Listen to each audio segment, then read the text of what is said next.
les sources d'inspiration, c'est des livres, c'est des cafés, c'est des bus, c'est des trains, c'est des gares, c'est des avions. Donc, il suffit juste d'être synchronisé avec le présent pour pouvoir voir les choses qui sont différentes.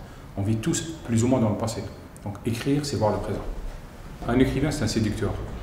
Le style, c'est séduire, c'est faire des clins d'œil, approcher, inviter à dîner, parler, etc. Bien s'habiller. Écrire, c'est bien s'habiller. Donc, si on ne veut pas séduire, donc on ne peut pas bien écrire. Et pour séduire, on le fait en live, on le fait en présentiel, comme on le dit maintenant. Il faut de la proximité de l'autre pour pouvoir écrire. Sinon, ça ne sert à rien. C'est important, c'est le plus bel éloge qu'on puisse faire à un livre, par un écrivain, que ce livre voyage dans les langues. C'est très important parce qu'à force de voyager dans les langues, il s'en dégage le plus essentiel, le plus profond. Ça veut dire qu'il y a quelque chose de commun qui se raconte et qui vagabonde d'une langue à une autre.